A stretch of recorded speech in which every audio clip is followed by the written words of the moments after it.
Good morning friends, मैं प्रकाश यादव आप सभी लोगों को मेरे YouTube channel Prakash Yadav study centre में हृदय से स्वागत करता हूं। तो दोस्तों, मैं आज आपके लिए लेके आया हूं कक्षा 8वीं का गणित प्रश्नावली 1.1 का पहला प्रश्न का ऑप्शन नंबर दूसरा या पहला प्रश्न का दूसरा प्रश्न। तो यहाँ पे पहला प्रश्न को मैं पहले ही वीडियो बना के अपलोड कर दिया हूँ पहला प्रश्न का। अब यह दूसरा प्रश्न है जो कि आप यहाँ पे देख सकते हैं, है ना। तो दोस्तों, हमारा प्रश्न क्या है, चलिए मैं प्रश्न को पढ़ता हूँ और आपको समझाता हूँ।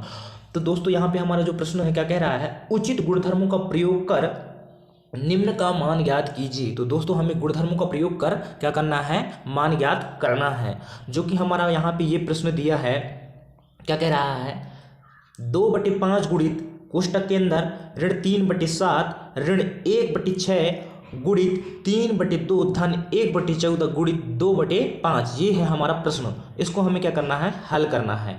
हल करके मान ज्ञात करना है। तो फ्रेंड्स, सबसे पहले इसको हम क्या करते हैं, अगर आप फर्स्ट वीडियो देखे हैं कक्षा 8वीं का पहला प्रश्न का पहला ही प्रश्न, तो आपको मालूम होगा पदों में बांटते हैं। और नहीं देखा है तो देख लीजिए क्या करना होता है। देखिए, इसको पदों में बांटते हैं सबसे पहले इस प्रश्न को। तो यहाँ से लेकर यहाँ तक हमारा पहला पद कहलाएगा, और यहाँ से लेकर यहाँ तक हमारा ये दूसरा पद, और यहाँ से लेकर यहाँ तक ये तीसरा पद। इस तरह से ये कितने पद में बटे हैं, 3 पदों में बटे हैं फ्रेंड्स। अब यहाँ पे हमको क्या करना होगा, इन तीनों पदों में देखना होगा हमें कि कौन सा पद जो हमें मिल रहे हैं कॉमन है। तो देखिए, यहाँ पे पहला पद में 2/5 और लास्ट पद में भी है 2/5, जो कि क्या है, कॉमन है। तो इसको हम क्या करेंगे, क्रम विनीता के गुणधर्म के अनुसार लिखेंगे। यानी सबसे पहले हम लिखेंगे, अब हल कर रहे हैं फ्रेंड्स, ध्यान से देखिए। 2/5 है पहला पद में, तो 2/5 गुणित कोष्टक के अंदर क्या है, ऋण 3/7, तो 3/7। फिर अब जो है यहाँ पे देखिए लास्ट पद में, तीसरा पद में 2/5 दिया है, इसलिए हम इस पद को लिखेंगे सबसे पहले क्रम विनीता के अनुसार। जो चीज़ मिल रहा है उसको साथ में लिखते हैं। तो यहाँ पे 2/5 वाला है, तो अब हम इसको 2/5 वाला को ही लिखेंगे इसके साथ में। तो यहाँ पे लिख लेते हैं, चलो, धन 1/14 है, तो 1/14 गुणित 2/5। अब ये लिख लिए। अब यहाँ पे हमारे ये है हमारा क्या, दूसरा पद ये। तो इसमें तो 2/5 नहीं है, तो इसको अब हम लास्ट में लिख लेंगे। तो क्या है, ऋण 1/6 गुणित क्या है, 3/2, तो 3/2। ये हो गया हमारा क्रम विनीता गुणधर्म का नियम। अब क्रम विनीता के अनुसार अब हम लिख लिए हैं। अब हम आगे बढ़ते हैं। अब देखिए फ्रेंड्स, यहाँ पे 2/5 और ये 2/5 को क्या करेंगे, कॉमन ले लेंगे, उभयनिष्ठ ले लेंगे, क्योंकि यहाँ पे भी 2/5 है गुणा के रूप में ऋण 3/7 के साथ, और ये 2/5 जो है गुणा के रूप में किसके साथ है, 1/14 के साथ में है। तो इसको हम क्या कर लेंगे, कॉमन ले लेंगे। यानी ये इसमें भी और इसमें भी, किसमें, ऋण 3/7 और धन 1/14 के साथ किस रूप में है, गुणा के रूप में, इसलिए इसको हम उभयनिष्ठ या कॉमन ले लेते हैं। तो क्या करेंगे फ्रेंड्स, जिसको कॉमन लिया जाता है उसको सबसे पहले लिखते हैं। यहाँ पे 2/5 को कॉमन ले रहे हैं, तो 2/5। अब कोष्टक के अंदर जो चीज़ बच रहा है उसको लिखा जाता है। तो क्या बच रहा है, ऋण 3/7 है ना, और धन 1/14। इन दोनों में कॉमा मिला है, ऋण 3/7 और धन 1/14 में, इसलिए इन दोनों को हम कोष्टक में लिखे हैं। ठीक है। अब जो है क्या करते हैं, ऋण 1/6 बच रहा है बाहर, क्योंकि इसमें इस पद में 2/5 गुणा के रूप में नहीं है, इसलिए इसमें कॉमा नहीं है। तो क्या बच रहा है यहाँ पे, ऋण 1/6 गुणित 3/2। ठीक है। अब यहाँ से क्या करते हैं, 2/5 को उतार लेते हैं। तो 2/5 को उतार लिए, उसके बाद ये कोष्टक को हल करते हैं। तो यहाँ पे हो जाएगा त्रियक गुणा, यानी 14 का गुणा हो जाएगा 3 के साथ।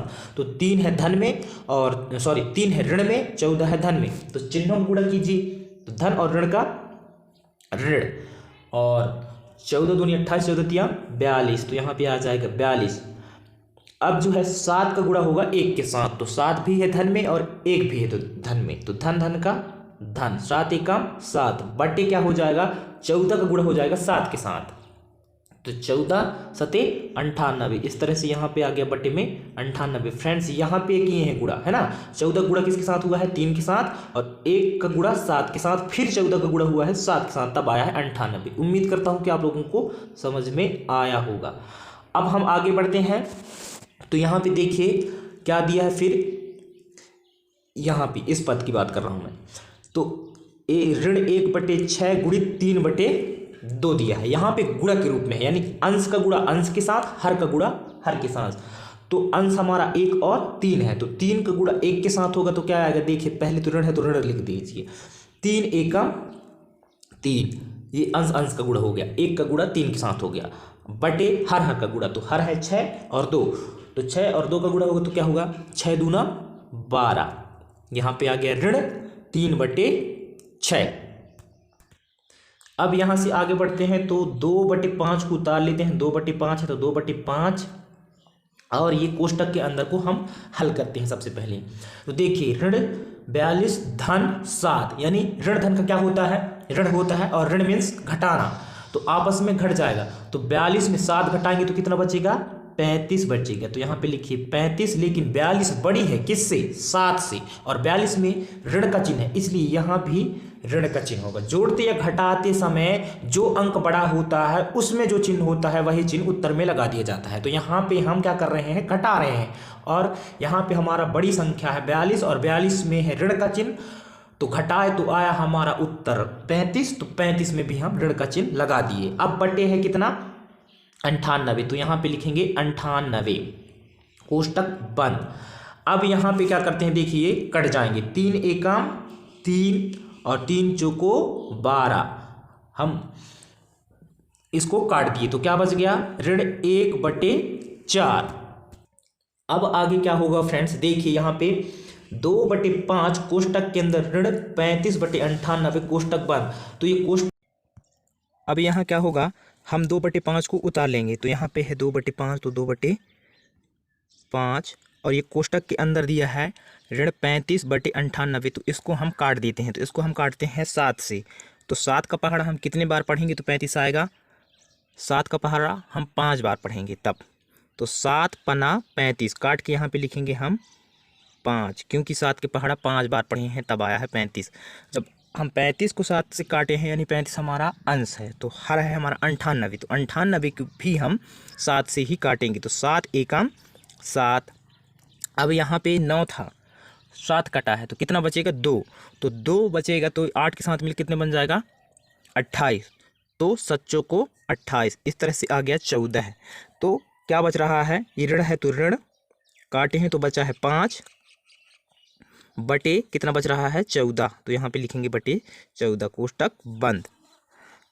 अब हम इसको मिटा सकते हैं और इसको साइड में लिख सकते हैं, यहाँ पास 14 है ना। कैसे आया है ये ऋण 5/14, उम्मीद कर रहा हूँ कि आप लोगों को समझ में आ गया होगा। अब यहाँ पे क्या है, ऋण 1/4 है ये, तो ऋण 1/4। अब आगे क्या होगा फ्रेंड्स, यहाँ पे देखिए 2/5, और यहाँ पे है कोष्टक के अंदर ऋण 5/14, तो कोष्टक का मतलब होता है गुणा, यानी यहाँ पे क्या है, गुणित है, ठीक है, गुणा का चिन्ह है। तो 2 का गुणा 5 के साथ होगा, तो 5 है ऋण में, 2 से पहले कोई चिन्ह नहीं है, मतलब 2 है धन में, तो चिन्हों का गुणा कीजिए सबसे पहले, तो ऋण और धन का होता है ऋण, इसलिए आ गया ऋण। अब 5 का गुणा करेंगे 2 के साथ, तो 5 दूना 10, बटे 5 का गुणा अब 14 के साथ होगा, तो 14 पंछे 70, तो यहाँ पे आ गया 70, 5 भी है धन में और 14 भी धन में, इसलिए 70 भी धन में। अब क्या बच रहा है, ऋण 1/4, तो ऋण 1/4, इस प्रकार। अब आगे क्या होगा, अब होगा त्रियक गुणा, यानी ये 4 का गुणा होगा 10 के साथ, और ये 70 का गुणा होगा 1 के साथ, और फिर 70 का गुणा होगा 4 के साथ। तो चलिए कर लेते हैं। तो सबसे पहले 4 का गुणा 10 के साथ, तो कितना आएगा, पहले चिन्हों का गुणा कीजिए, 4 धन में है और 10 है ऋण में, तो धन और ऋण का ऋण, 10 चौको 40, यानी 10 का गुणा 4 के साथ करेंगे तो 40 आएगा। अब 70 है धन में, 1 है ऋण में, तो धन ऋण का ऋण, और 70 का गुणा 1 के साथ होगा तो 70 एकम 70, बटे 70 का गुणा अब किसके साथ होगा, 4 के साथ होगा। तो 7 का गुणा सबसे पहले 4 के साथ करते हैं, तो 7 चौको 28, ठीक है। 7 गुणा 4 के साथ किए तो कितना आया 28। अब 70 में देखिए एक शून्य है तो यहाँ पे भी एक शून्य रख दीजिए आप। इस तरह से आ गया 70 का गुणा जब आप 4 के साथ करेंगे तो कितना आएगा 280। अब हम आगे बढ़ते हैं तो यहाँ से क्या होगा, देखिए ऋण 40 ऋण 70, ऋण ऋण का क्या होता है धन होता है, यानी आपस में जुड़ जाएंगे। तो 70 में हम 40 जोड़ेंगे तो कितना आएगा, 7 4 को जोड़िए सबसे पहले, 7 4 11 यानी 110 आएगा। आप जोड़ के देख लीजिए, यहाँ पे आपको रब कर करके दिखा रहा हूँ। 70 धन 40 तो कितना हो जाएगा, शून्य है, शून्य शून्य को जोड़ेंगे तो शून्य, और 7 और 4 11 यानी 110। तो हम लिख दिए हैं 110। आप देख सकते हो यहाँ पे 40 और 70 को जोड़ दिए, क्योंकि ऋण में है 40 और 70 भी है ऋण में, तो ऋण ऋण का हो गया धन, यानी दोनों जुड़ गए। लेकिन यहाँ पे 70 बड़ी है किससे, 40 से, और 70 में ऋण का चिन्ह है, तो हमारा जो उत्तर आया 110 उसमें भी ऋण का चिन्ह होगा। बटे कितना है 280, तो 280। अब यहाँ से ये शून्य से ये शून्य आपस में कैंसिल हो गए। अब क्या बच रहा है, ऋण 11/28 बच रहा है। तो फ्रेंड्स यही है आपका इस प्रश्न का उत्तर, इस प्रश्न का मान जो कि हमें ज्ञात करना था। उम्मीद करता हूं फ्रेंड्स कि आप लोगों को यह प्रश्न अच्छा से समझ में आया होगा। फ्रेंड्स आप लोग वीडियो को लाइक नहीं करते हैं और चैनल को सब्सक्राइब नहीं करते हैं। प्लीज़ अगर आप चैनल को सब्सक्राइब नहीं किए हैं तो चैनल को सब्सक्राइब करके नोटिफिकेशन ऑन कर लें और वीडियो को ज़रूर लाइक करें। और हाँ, एक ज़रूरी बात और, आप कमेंट्स करके हमें ये भी नहीं बताते हैं कि आपको यह वीडियो समझ में आया है या नहीं।